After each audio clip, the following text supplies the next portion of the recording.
Hang ada kawan hang. Kawan dia kawan saya. Kawan saya. Tempat lepak kami sama juga.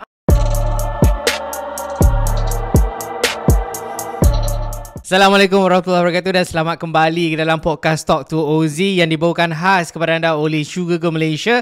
So hari ini kita ada dua orang hebat yang kita nak continue untuk bersambung discussion kita tadi. Sekali lagi kita perkenalkan nama siapakah di sana. Hai, Assalamualaikum. I Kak Chabi.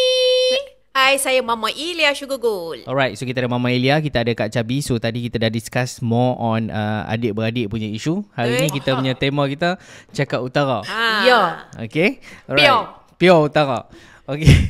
Dah, dia pun lalu tengok saya macam Cina. Tapi bila saya cakap dia pun cakap Kedah, dia pun ingat Cina Kedah. Aduh.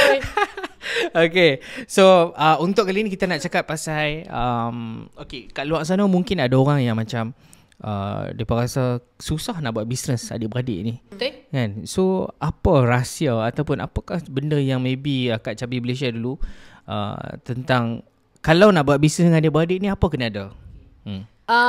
Kalau I pegang satu benda je, clear heart. Itu je. Bila you clear heart you, insya-Allah everything akan run very smoothly. Itu cara konsep I lah. Hati kena bersih. Hati kena bersih. Tak boleh berprasangka. Bersangka-sangka tak boleh. Mungkin my sister akan bersangka-sangka. Dia ni jaga financial okey ke tak? Okey ke tak? Dia ni jumpa tak boleh. So and then everything we do together. Kami pergi event memang together. Kami buat apa pun memang together. So apa yang I nak buat dia akan tahu, dan apa dia nak buat I akan tahu. Yang tu paling penting lah. Bonding sangat penting. Okay. Macam Mama Elia pula. Okay, kalau macam Mama mau rasa respect lah. Respect tu penting. Dalam satu business you kena respect. Even staff dengan bos ke, bos dengan staff pun satu kena respect. Kalau kata business macam adik-beradik ni, respect lah. Sebab macam Mama kena respect apa yang kelebihan Kak Chabi. So I tahu Kak Chabi ada kelebihan dia kat sini. Yang mungkin saya tak ada. Apa kelebihan dia yang dia macam tadi cakap, dia memang dia cakap banyak. Dia very loud. Okay. Dia orang yang easy going lah. Orang senang nak tangkap dia tu macam senang lah. Dia macam sangat, orang kata macam PR dia bagus. Dia senang nak bergaul dengan orang. Dia happening. So kat situ kekuatan dia. Dan banyak-banyak dengan influencer pun banyak connected dengan dia. So Kak Chabi yang banyak handle benda-benda tu. So adakah you all duduk together, sit down dan tulis, okay, ni you punya kekuatan, ni I punya kekuatan. Adakah you all buat macam tu? Tak juga. Secara dia secara sendiri faham. Yes, sendiri faham. Orang kata langgak je tembok tu. Sendiri tak ada kata ada proper semua. Tak ada. Sebab you all faham dah. Dah faham dah each other punya kekuatan, apa kekurangan dia. So macam Kak Chabi pula, apa kekuatan Mama Elia? Dia sangat detail. Bagi I, dia orang yang sangat detail compare to I. And then dia more to orang kata protokol tu. I memang sejenis yang tak ada protokol. I main langgak saja ikut dan. Okay, so dia sangat detail dalam apa yang dia buat. So benda-benda yang libatkan rules macam proses. Yes, betul. HR regarding about packaging apa semua tu dia sangat detail compare to me. Because I sangat, orang kata macam mana, bila I terlampau easy going pun masalah juga sebenarnya. Okay, betul. sebab I take everything for granted, everything easy. I ambil semua benda dengan mudah. Okay, so dia sangat detail. So kalau dia tak ada pun, benda tu tak boleh nak complete. Task tu tak boleh, orang kata mission tu sampai. So for me, I sangat respect. Dalam Sugar Gold pun kami tak ada title macam kakak dengan adik ke apa. Sama. Bila di luar, yes, adalah title tu kan. Kat rumah lah. Kat rumah adalah. So how you tak confuse kau? Contoh macam bila you all my office, nak buat apa, aku nak buat apa. Okay, lepas tu bila balik rumah, okay, let's say macam kalau dekat luar mungkin you all jadi kakak dengan adik. Okay. So macam mana you all bezakan benda tu? Mama Elia boleh share tak? Okay, kalau macam Mike kat office ni, selalunya kami akan bincang juga apa next project, apa benda yang kita nak buat. Bila kita tengok brand link ke apa benda ke, dan kita tengok okay, so this is apa yang Sugar Gold plan nak buat. So kat situ tu mungkin I macam Mama akan tengok okay, packaging apa yang kita nak kena design. I akan start survey lah semua. Dan Kak Chabi akan mula draft, okay, siapa yang dia nak kena contact, influencer mana nak guna, banyak yang nak pakai, marketing apa yang nak pakai. So kat situ kami yang banyak discuss. So kat situ tu macam dia macam tak timbul lah kot. Kita nak bergaduh macam tak ada lah tuan. Alhamdulillah lah, tasyuk lah. Tiba balik bergaduh pula kan. So far alhamdulillah. So gaduh macam manja tu ada lah. Memang kan orang tanya, ampun ni dua tak bergaduh ke? Sebab dua orang dalam ni kan. Betul. Orang akan tanya, tak pernah sentap ke, tak pernah sisir faham ke? Nak kata tu saya orang yang berlakon ke apa, Sentap tapi biasa-biasa demi tu Allah, kita biasa lah kan. Alhamdulillah tak ada Sebab lagi. kalau macam dari segi payment pun apa yang dia nak release pun, saya akan go through saya juga. Saya akan check jugalah. Tiba-tiba dia terlebih Double belanja check. ke apa benda kan. So kat situ pun memang ada pro and cons lah. Tak ada isu apa. Okay So lah, kalau okay dekat lah. rumah, you all punya life macam mana? Kalau dekat luar selain pada waktu kami bekerja. memang rapat. Memang rapat. Kami tak pernah bosan untuk jumpa each other. Kami akan spend time together. Tak bosan Dan lah. memang dia pun banyak spend time dengan saya. Memang weekend kami akan keluar sekali dengan husband ke, makan dengan ke, anak-anak ke. Makan ke, apa ke, dinner ke, memang kami akan spend sama-sama tuan. Memang macam tu. Pergi cuti. Ni kami plan dah. Raya Deepawali ni nak pergi camping. Camping. So pergi sekali lah. Pergi sekali. Semua satu family. Satu family. So okay lah. Memang family pun, memang husband pun okay. Memang mereka boleh masuk lah. Boleh masuk semua. So tak ada lah sebab kata apa ni semua family hang je kan. Ada okay. Mungkin ada isu tu juga kan. So far okay Tapi lah. so far okay lah. Okay lah. Alhamdulillah. So kami memang rapat kot. Memang rapat. Menarik sebab tak semua orang ada that kind of macam, kalau everyday ada body nak jumpa dia, mungkin dia agak boring. Dia mungkin dia ada best Kalau friend dia. jumpa dah, rumah pun ada juga kan.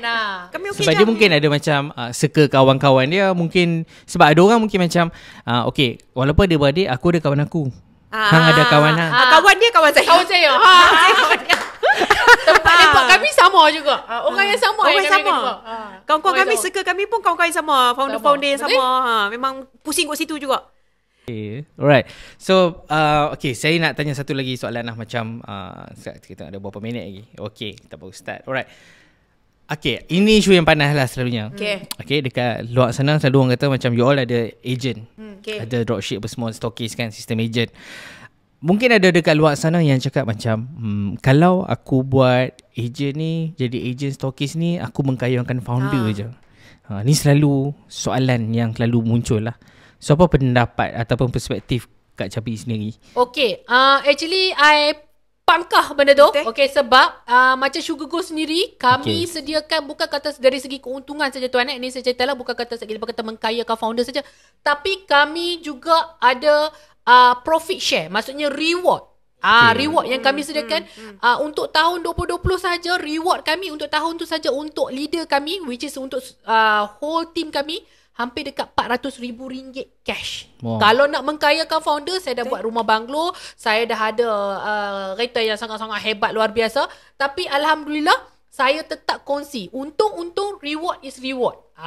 So tu benda yang berbeza lah. ya, dua benda yang berbeza. Untung dia sendiri. Ya, betul. Memang So, individual reward dia is a lah. different pula. Reward Betul? bila dia capai target, so kita akan bagi reward. Dan reward tu bukan hanya untuk leader saja. So saya memang selalu habaq dekat tim untuk turunkan. At least sebagai anak tim pun rasa agent Siapa yang layak. Siapa yang sampai target lah. Target. Yang tak Betul? capai target tu, orang tak boleh buat apa lah kan. Dan Itu dah dia tak buat. Dia tak buat. kalau nak mengkayakan founder pun bukan isu sebab apa? Kadang saya rasa leader saya lagi kaya. Betul? Kenapa? Mereka punya cash reserve emas mereka tu subhanallah lagi hebat daripada Betul, kami. betul. Betul? Okay, founder ni cabaran dia apa? Mama William boleh share? Okay, founder ni satu memang kalau kata leader lah, kalau tanya leader yang nak jadi founder, kalau once dia dah jadi founder, dia rasa lagi struggle kot. Sebab founder ni dia satu, you nak kena maintain your brand. Yes. Okay. Nak jaga nama baik. Lepas tu you nak kena jaga product quality you. Kena make sure produk tu tak ada isu. Bila sampai kat customer tak ada masalah. Sampai kat leader tak ada isu. Produk kalau sampai lambat pun akan jadi masalah kan.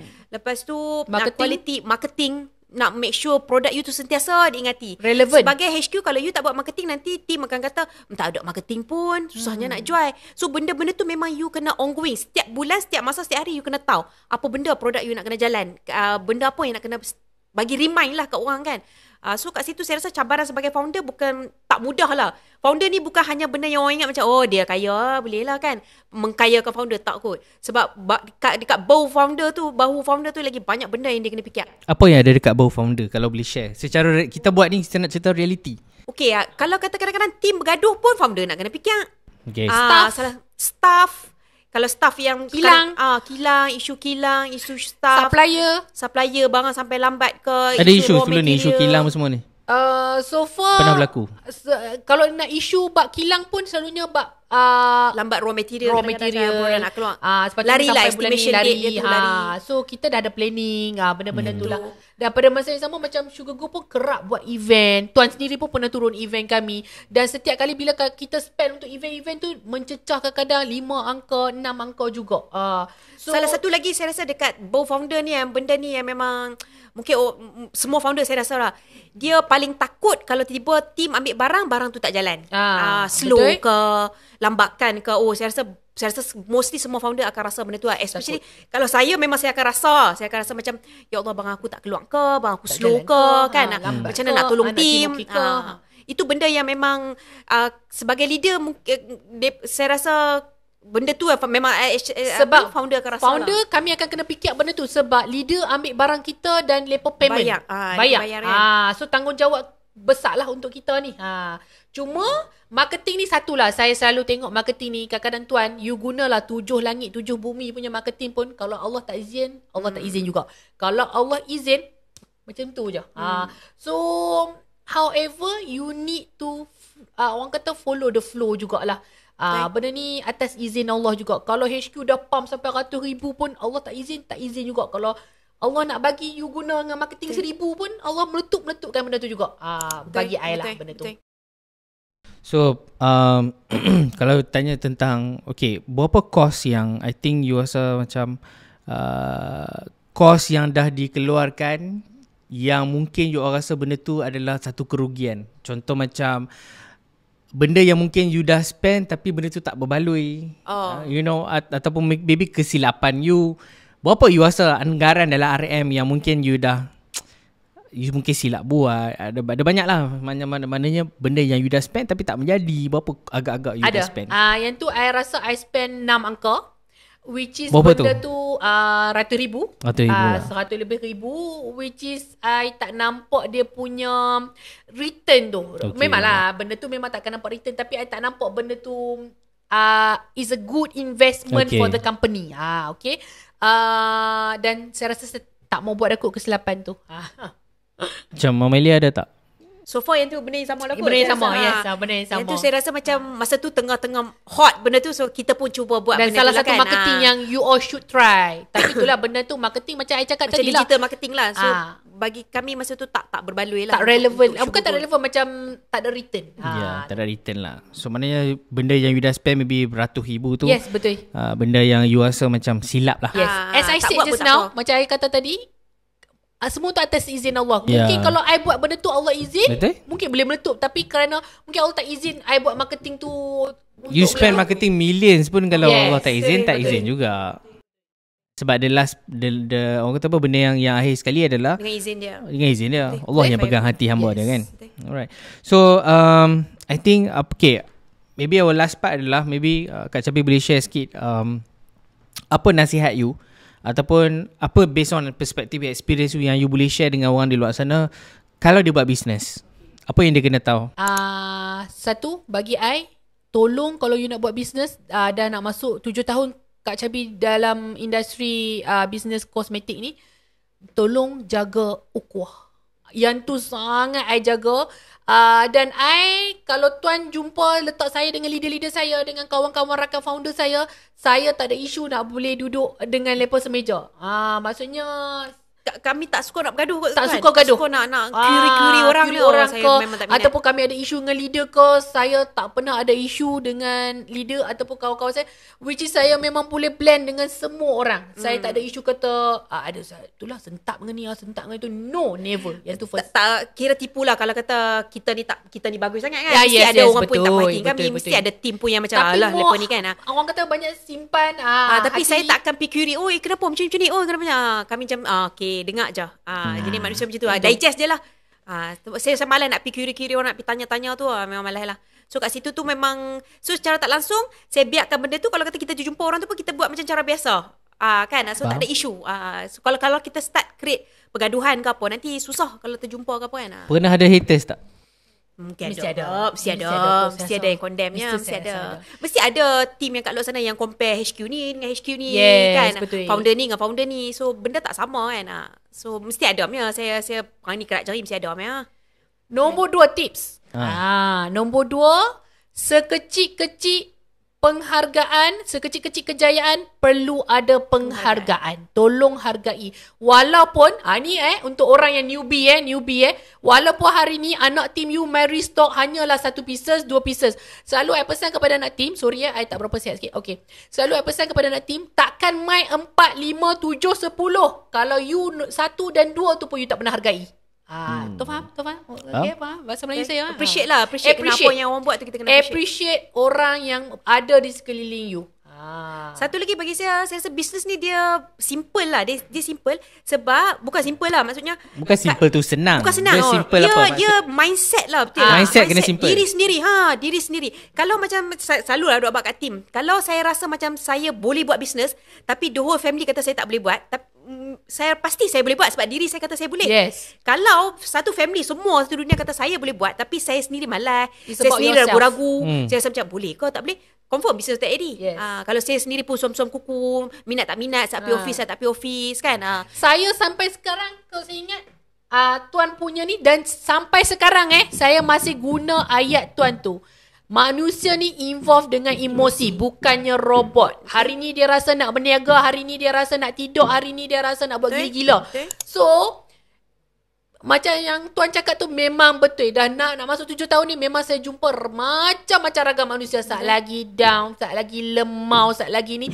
Okay, selalu I pesan, you down, memang you boleh nak down, tapi you kena fikir orang sekeliling you. Contohnya, I pun nak down, saya pun boleh down, tuan, saya pun boleh down. Tapi saya kena fikir siapa ada di belakang saya. Saya kena fikir staff saya kena fikir anak tim saya kena fikir tanggungjawab saya kena fikir every month yang bill yang saya nak kena bayar. So saya tak boleh down. Saya tak boleh nak ikut emosi saya tu. Bila berniaga ni tak boleh ikut emosi lah. Emosi tu you kena pandai bahagi lah. Tak sebelah emosi, ini adalah bisnes aku, ni adalah kewangan aku. Betul. Apa benda yang you nak dalam bisnes ni kan. So kalau you campur aduk selalu sangat, duk main kena macam isu lagi orang buat lah, saat lagi tu ni lah, santau produk ni lah, produk tu lah. Tak baik lah sebab kita tak pernah kenal kan. Tapi tak mau lah. Jagalah diri Nauzubillah sendiri lah. Nauzubillah, buatlah pendinding sendiri. Tapi itulah, emosi itulah penting lah tuan. Tak boleh buat apa-apa. You sendiri kena jaga emosi you. Diri tu kena jaga sendiri. Betul. Pada pandangan saya juga macam betul lah, saya setuju dengan emosi tu. Sebab at the end of the day, kalau kita melayan emosi, kita tak ke mana pun. Tak solve pun. You punya masalah tu takkan solve Kan, tak boleh orang settle. tapi mana dah. Kita duk emosi tu, aku boleh ke tak boleh ke kan. Lepas tu duk start compare. Kenapa dia ni boleh buat lah? Kenapa dia ni boleh maintain ni? So lepas tu kita akan hilang keyakinan lah. Yes, betul. Adakah dengan melihat kompetitor kita, adakah itu satu benda yang baik atau macam mana? Contoh macam kita selalu compare dengan kompetitor kita. Okay. It's actually, kalau pendapat saya, okay. Tapi jangan not too much. Not too much. Bila you terlampau rasa nak ada dalam kasut dia, you rasa not sangat to be in her shoes ataupun his shoes, you akan stress dan you akan burn out. Itu okay, so better don't. You fikir salah satu, kalau ketemai pun macam mana pun, tu rezeki yang Allah dah tetapkan untuk dia. Memang dah tertulis. Mungkin dia usaha 100%, you baru usaha 70%, tapi you expect you nak dapat macam dia. Kan? Mungkin. Dan salah satu juga tips yang Kak Cabi suka nak share is about, jangan lupa kalau you Muslim ke, tak kisahlah you Muslim ke tak Muslim ke, is about zakat. Okay? Yang tu sangat penting lah. Keluarlah banyak ke sikit ke, just continue to give back to the community, because the community is giving something to you juga kan. So share lah balik, kongsi benda tu. Alright. So last word from Mama Elia, apa benda yang maybe you boleh share kepada di luar sana yang mungkin baru nak start business ke atau memang dah buat business ke? Okay, kalau yang baru nak start business, you boleh cari benda yang you minat lah. Benda, sebab business ni kena ada minat. Kalau tak minat, you rasa macam force, macam malasnya nak terpaksa nak buat, terpaksa buat. You tak ada minat, you nak share pun you tak suka, so buat benda you suka. Kalau you suka buat kek, jual lah kek. Kalau you suka benda makeup, cari brand-brand makeup yang you suka, you share pasal benda tu. So mungkin salah satu benda tu akan jadi income untuk you. So selalu habaq agent, kalau kata suka pakai brand ni, jual lah brand ni. Kenapa you tak mau jual dia? Sebab sayang lah kan. So buat benda yang you minat. Business kena cari benda yang you minat. Lepas tu jaga ukhuwah, respect dalam perniagaan tu, jaga hati, emosi paling penting lah. Out of semua benda memang kena jaga emosi diri sendiri. Diri sendiri kena kuat so that you boleh run the whole show. Kalau kata you sendiri tak kuat, memang habis lah. Memang satu empire pun boleh jatuh kalau kata you sendiri tak kuat. Thank you for sharing. I think this is amazing. Energy yang sangat best daripada Mama Elia dan juga Kak Cabi. Thank you so much. Okay, so saya sangat happy sebenarnya untuk this session podcast yang kali ini dibawakan khas oleh Sugar Go Malaysia, and kita harap insyaAllah kita ada rezeki ni kita akan buat lagi. Thank you. Kami pula boleh turun ke office tu. Okay, insyaAllah ada rezeki kita akan buat lagi lepas ni. So I think sampai sini saja. Hopefully anda dapat manfaat daripada sesi ini, daripada Talk to Ozzy podcast, and so hopefully anda akan learn something, and kita akan jumpa lagi for the next podcast. Okay, bye bye. Thank you. Thank you.